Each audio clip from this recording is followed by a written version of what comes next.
প্রিয় দর্শক বন্ধু, আমাদের সাপ্তাহিক গল্পের আসরে আপনাদের স্বাগত জানাই। গল্পটি শুনবেন এবং দেখবেন। ভালো লাগলে অবশ্যই লাইক ও শেয়ার করবেন আর চ্যানেলটিকে সাবস্ক্রাইব করবেন। যদি হেডফোন থাকে অবশ্যই ব্যবহার করবেন। ধন্যবাদ।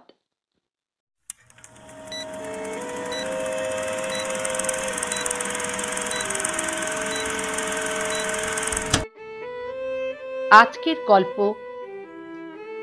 সেই লম্বা হাত।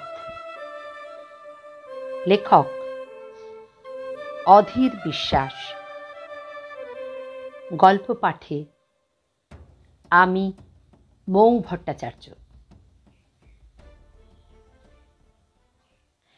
এতটা রাত হলেও দিবাকর জানে তার জন্য কেউ না কেউ থাকবেই। তাই বলে মাঝরাতে ঘুমটা না বউ, ব্যাপারটা কেমন যেন। যাই হোক, সে কিছু বলল না। বউটার পিছু পিছু চলতে লাগলো। বেশি কিন্তু দূরত্বও নয়, এই হাত কয়েক হবে। দিবাকরের বাড়ি কলকাতা থেকে বেশি দূর নয়, ট্রেনে করে যেতে হয়। তার শ্বশুর বাড়ি কিন্তু সেই তুলনায় পাড়াগ্রাম। ওখানে যাতায়াতের ভালো রাস্তা নেই। এবড়ো খেবড়ো মাটির পথ, বাঁশের সাঁকো, বটগাছ, ধান মাঠ, খেজুর গাছ, দু একটা টিমটিমের দোকান, এগুলো পেরিয়ে সুরেশ মাঝির বাড়ি, দিবাকরের শ্বশুর বাড়ি। বাড়ির কাছে আসতেই তার মনে হলো কেউ না কেউ আসবেই। কেননা গেল সপ্তাহে দিবাকর কারখানার এক লোকের কাছে খবর পাঠিয়েছিল আসছে রবিবার সে যাচ্ছে।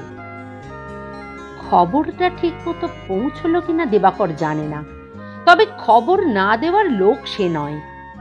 মুশকিল হলো সেই যে বাড়িতে গেল লোকটা আর আসেনি। বাড়িতে কারো অসুখ করেছে বোধহয়। একা একা মাঠের মধ্যে দিয়ে যেতে বুকটা ঝাঁত করে উঠল। কোনো খারাপ খবর নেই তো? আর হলেই বা কি করবে, এসেই যখন পড়েছে। তবে ঘুমটাওয়ালা ফুটফুটে বউটা কে? সাড়া নেই, শব্দ নেই, মুখটাও ভালো মতো দেখা যাচ্ছে না। কদিন ধরেই খবর হচ্ছে আন্ত্রিক লেগে বহু লোক মারা পড়েছে। ট্রেনে বাসে খালি একই আলোচনা।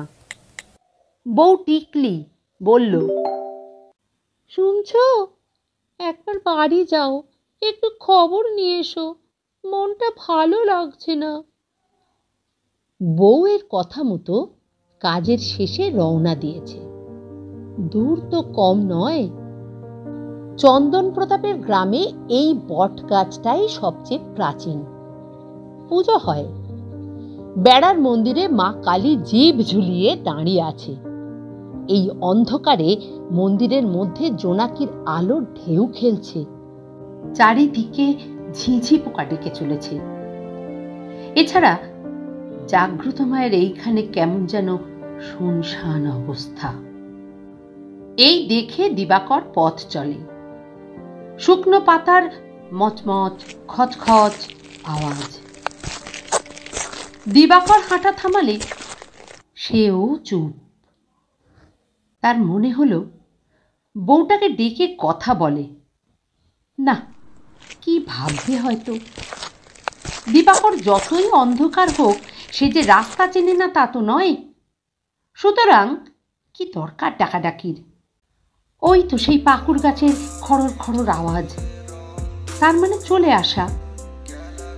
তবে কিন্তু ভালো ঠেকছে না, যেন কেউ ওঁত পেতে তার গতিবিধি খেয়াল রাখছে, অথচ দেখা যাচ্ছে না। আশেপাশের বাতাসে কার যেন ওজন ভাসছে। ফস শব্দে দেশলাই চাটল দিবাকর। সিগারেট ধরায়। কি হলো? সিগারেট পছন্দ করে না নাকি বউটা?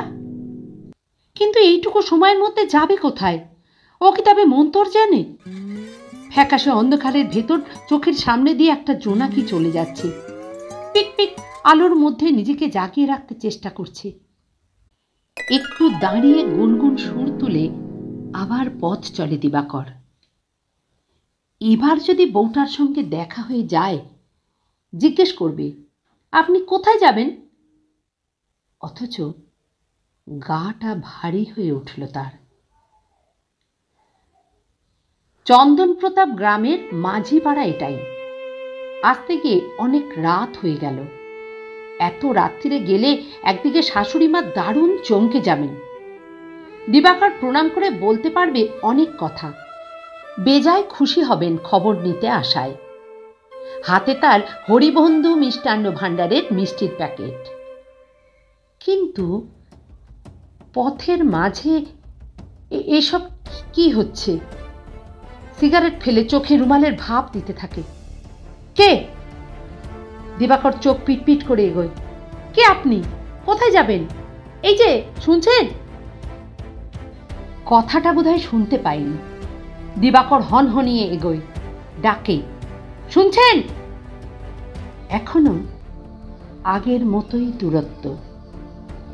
অসুস্থ স্বরের মতন জবাব এলো, তুমি টেকলিদের বাড়ি যাবে না? টেকলি অর্থাৎ দিবাকরের বউ জানায়, হ্যাঁ, কিন্তু কে আপনি? বাড়ি আমার এখানেই, তোমাকে নিতে এসেছি। কোন বাড়ি? আমি ঠিক বুঝতে পারছি না। তাছাড়া জানতাম তুমি আসবে। এবার খুবই অসুস্থ লাগলো গলাটাকে। দিবাকরের শরীরে আরো কয়েক মন ওজন চেপে বসলো বুঝি। পা জোড়া নড়তেই চায় না। মিষ্টির প্যাকেটটা কাঁপতে লাগলো। সে কিছুতেই বুঝতে পারছে না এক অচেনা মহিলা, অথচ তার বউয়ের নাম করল। যাক, তাহলে মানুষজন ঝেঁকে আছে। প্রাণে বল এলো দিবাকরের। কি হলো? এসো। গলাটা চেনা মনে হলো না। বলল, কে আপনি? কথাটা বেশ ধমকের মতোই শোনালো। শ্বশুর বাড়ির পাড়া, চেনা জানা বেরিয়ে পড়লে লজ্জার সীমা থাকবে না। তার চেয়ে পিছু পিছু যাওয়াই ভালো। ওই তো সেই আম কাঁঠাল ঘেরা বাড়িটা। চলতে চলতে হঠাৎ দিবাকর দৌড় দিয়ে বাড়ির মধ্যে ঢুকে গেল। মা, ও মা! কোনো উত্তর এলো না। আবার ডাকলো, মা! দমকা বাতাসে শিকল নড়ার খটখটাং শব্দটা এমনই, ভালো করে কান পাতলে মনে হয় কেউ যেন উত্তর দিল, এই যে আমি দিবাকর, খর্দার দিবা, ভেতরে এসো। সেই খুনখুনে গলা। নিঝুম রাতে বাতাসের চলাফেরার আওয়াজ শোনা যায়। উঠোন জুড়ে নিমফল ছড়ানো। পা রেখেই বোঝা গেল কতদিন উঠোনটায় ঝাঁট পড়েনি। সে ভাবে অসুস্থ মানুষ এরা, সেই জন্য হয়তো এমন দশা। দিবাকর এবার মাটির সিঁড়ি বেয়ে ওপরে উঠে দরজায় ধাক্কা দিল। মা, এ ঘরে এসো না, ওখানেই থাকো, এখানে নোংরা। কথাটা শোনার পর কেমন যেন গুলিয়ে উঠল ভেতরটা। বিশ্রী গন্ধ। এবার যাকে বলে সত্যিকারের ভয়। ফুটফুটিদের বাড়িও বেশ খানিকটা। একেবারে প্রতিবেশী বলতে আশেপাশে কোনো বাড়ি নেই তেমন। ব্যাপার কি বোঝার আগেই পাশের ঘর থেকে বিরাট একখানা লম্বা হাত বেরিয়ে এলো। অস্পষ্ট অন্ধকারেও দিবাকর দেখতে পেল সেই হাতে একখানা হাত পাখা। হাওয়া খাও।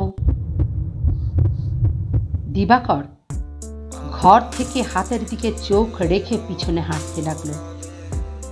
কি হলো দিবাকর, ভয় করছে? না। দানাদারের প্যাকেট কোথায় ছিটকে গেল বোঝা গেল না। দিবাকর ঊর্ধ্বশ্বাসে ছুটতে লাগলো। দৌড়াতে দৌড়াতে দিবাকর ক্লান্ত, বুকের মধ্যে ঢক ঢক তাল পিঠে কেউ ঢোল বাজাচ্ছে। ভোর হতে খুব একটা দেরি নেই। চন্দন প্রতাপ গ্রামের সীমানা ছাড়তেই অসুস্থ আর সেই মেয়েলি গলায় কেউ বলল, আর এসো না, সাবধানে থেকো বাবা।